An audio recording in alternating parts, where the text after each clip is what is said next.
Hello അസ്സലാമു അലൈക്കും നമസ്കാരം. അപ്പോൾ ഇന്ന് നമ്മൾ കാണിക്കാൻ പോകുന്നത് ഒരു സിമ്പിളായിട്ടുള്ള എന്നാൽ സ്പെഷ്യലായിട്ടുള്ള ഒരു റൈത്തയുടെ റെസിപ്പിയാണ് കേട്ടോ.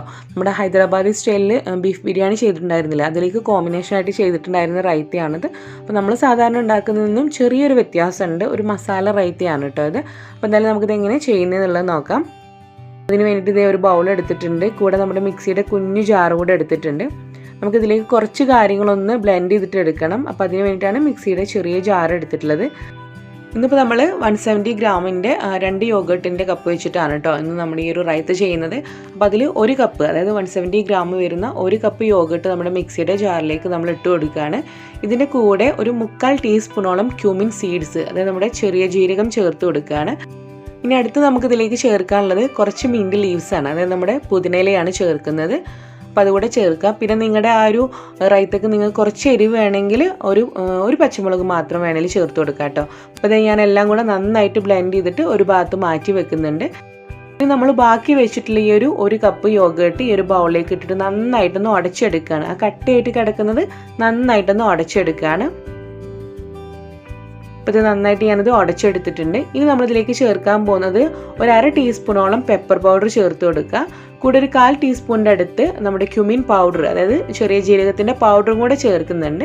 ഇനിയിപ്പോൾ നമ്മുടെ കയ്യിൽ ഗാർലിക് പൗഡർ ഉണ്ടെങ്കിൽ, അതായത് നമ്മുടെ വെളുത്തുള്ളിയുടെ പൗഡർ ഉണ്ടെങ്കിൽ അതും കൂടെ ചേർത്ത് കൊടുത്താൽ നല്ല ടേസ്റ്റ് ആയിരിക്കും. അതല്ലെങ്കിൽ നമ്മൾ ബ്ലെൻഡ് ചെയ്ത സമയത്ത് ഒരല്ലി വെളുത്തുള്ളി ചേർത്ത് കൊടുത്താലും കുഴപ്പമില്ല കേട്ടോ. അപ്പോൾ ഇതെല്ലാം കൂടെ മിക്സ് ചെയ്തിട്ടുണ്ട്. ഇതിലേക്ക് നമ്മൾ നേരത്തെ ബ്ലെൻഡ് ചെയ്തെടുത്തിട്ടുള്ള ആ ഒരു യോഗട്ടിൻ്റെ മിക്സ് ഉണ്ടല്ലോ, നമ്മുടെ പുതിനയിലയും അതുപോലെ ക്യൂമിൻ സീഡ്സൊക്കെ ചേർത്തിട്ട് ബ്ലെൻഡ് ചെയ്തത്, അതുകൂടെ ചേർത്തിട്ട് വീണ്ടും നന്നായിട്ട് മിക്സ് ചെയ്തിട്ട് എടുക്കുക. എല്ലാം കൂടെ നന്നായിട്ട് മിക്സ് ചെയ്തതിന് ശേഷം ഇനി നമ്മൾ ഇതിലേക്ക് ചേർക്കുന്നത് ഒരു ചെറിയ സവാള വളരെ ഫൈനായിട്ട് അരിഞ്ഞെടുത്ത് ചേർത്ത് കൊടുക്കുക. കൂടെ കുറച്ച് മല്ലിയില അതുപോലെ തന്നെ പുതിനയില ചേർക്കുക. വളരെ കുറച്ച് ചേർത്തിയാൽ മതി കേട്ടോ. പിന്നെ അതുപോലെ തന്നെ ഒരു കുഞ്ഞു തക്കാളിയുടെ പകുതി കൂടെ ചെറുതായിട്ടൊന്ന് കട്ട് ചെയ്ത് ചേർത്തിട്ട് എല്ലാം കൂടെ മിക്സ് ചെയ്യുക. ഇനി നമുക്ക് വേണമെങ്കിൽ ഇതിലേക്ക് ക്യാപ്സിക്കം ചേർത്ത് കൊടുക്കാം, അതിലേക്ക് കുക്കുംബറൊക്കെ ചേർത്ത് കൊടുക്കാം, ക്യാരറ്റ് വേണമെങ്കിലൊക്കെ ചേർത്ത് കൊടുക്കാം. നമുക്ക് ഇഷ്ടമുള്ളത് ചേർത്ത് കൊടുക്കാവുന്നതാണ്. പിന്നെ ഇതിലേക്ക് ആവശ്യത്തിലുള്ള ഉപ്പ് കൂടെ ചേർത്തിട്ട് നന്നായിട്ട് മിക്സ് ചെയ്തിട്ട് എടുക്കുക. അപ്പോൾ ഇത്രയേ ഉള്ളൂ, നല്ല സിമ്പിളായിട്ടുള്ള എന്നാൽ നല്ല ടേസ്റ്റി ആയിട്ടുള്ളൊരു മസാല റൈത്തക്ക്.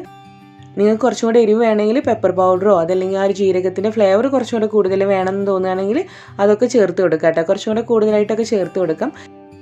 എന്നാലും നല്ല ടേസ്റ്റാണ് കേട്ടോ, ബിരിയാണിയിലേക്ക് നല്ല ടേസ്റ്റ് ആയിട്ടുള്ള റൈത്തയാണ്. അപ്പോൾ നിങ്ങൾ തീർച്ചയായിട്ടും ട്രൈ ചെയ്തിട്ട് നോക്കുക.